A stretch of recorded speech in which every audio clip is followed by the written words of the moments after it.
தாமரை சின்னமும் எல்லா பக்கம் சேர்ந்த சின்னம் தான். அது மட்டும் இல்லை, கூட்டணி என்பது பார்த்தீங்கன்னா அவங்க நிற்கிற தொகுதியில் நம்ம நிற்கிறோம். நம்ம நிற்கிறதுல அதெல்லாம் கூட்டணிக்குள்ள எங்களுக்கு குழப்பமே இல்லை.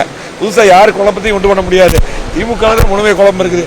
நாங்கள்லாம் பார்த்தீங்கன்னா ஆரம்ப கட்டத்திலே கூட்டணி முடித்து தொகுதி முடித்து வேட்பாளர் வச்சு அற்புதமாக வேகமாக போயிட்டு இருக்கு. இந்த வேகம் இன்றைக்கு பார்த்தீங்கன்னா அதிமுக ஆட்சி எடப்பாடி தலைமையில் அமையும். என்டிஏ கூட்டணி சிறப்பாக ஒற்றுமையாக போயிட்டு இருக்கிறோம். இன்னைக்கு பாரத பிரதமர் அவர்கள் எங்களுக்கு நல்ல சப்போர்ட்டாக இருக்காங்க.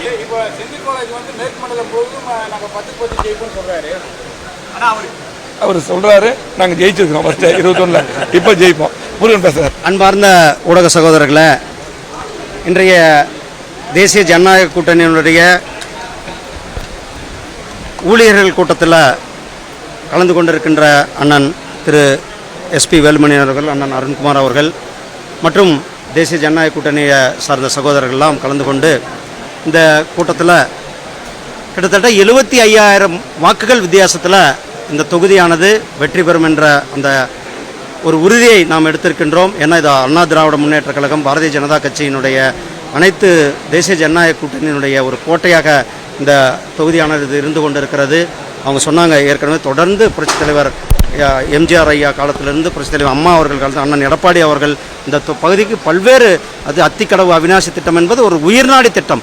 அந்த திட்டத்தை மத்திய அரசாங்கத்தினுடைய நிதியோடு நிறைவேற்றினார்கள்.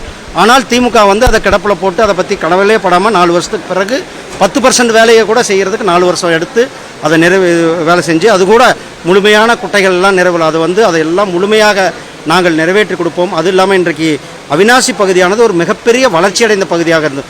கோயம்புத்தூரையும் திருப்பூரையும் இணைக்கின்ற பகுதியாக, தொழில் வளர்ச்சி அடைந்துகின்ற பகுதியாக இருந்து கொண்டிருக்கிறது. இங்கெல்லாம் பார்த்தா சின்ன சின்ன விசைத்தறிகள், அதே மாதிரி இங்கே டெக்ஸ்டைல் பார்க், அவங்களுக்கெல்லாம் ஒரு மின்சார கட்டணத்தை திராவிட முன்னேற்ற கழக அரசாங்கம் அவங்க தலையில் ஒரு பேரிடையாக மின்சார கட்டணத்தை உயர்த்தியிருக்கிறார்கள். அவர்களெல்லாம் இந்த எம்எஸ்எம்இ என்று சொல்லக்கூடிய சிறு குறு தொழில் நிறுவனம் நலிவடைந்திருக்கிறார்கள்.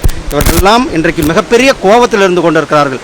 சொத்து வரி உயர்வாகட்டும் இருக்கட்டும், அதே போல் மின்சார கட்டண உயர்வாக இருக்கட்டும், இதெல்லாம் மக்கள் ஒரு பெரிய கோபத்தில் இருந்து கொண்டிருக்கிறார்கள். நீங்கள் பார்க்குறீங்க, இன்றைக்கு இங்கே நம்மளுடைய அவிநாசிக்கு பொறுப்பாளராக யாரை போட்டிருக்காங்க? ராஜாவை போட்டிருக்கிறாங்க.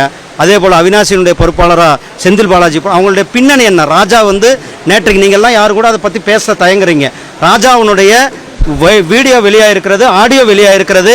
அந்த 2G ஊழல் எப்படி யார் யார் சம்மந்தப்பட்டிருக்கிறாங்க, அந்த 2G ஊழலுடைய பணம் எங்கெங்கே போயிருக்குன்னு சொல்லியிருக்காங்க.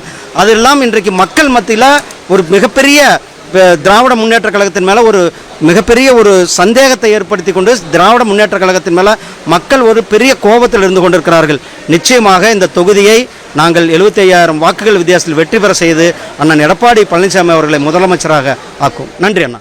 பிளே ஸ்டோர் மற்றும் ஆப் ஸ்டோரில் இருந்து பாலிமர் செயலியை QR கோடு மூலம் பதிவிறக்கம் செய்யுங்கள். செய்திகளை உடனுக்குடன் பெறுங்கள்.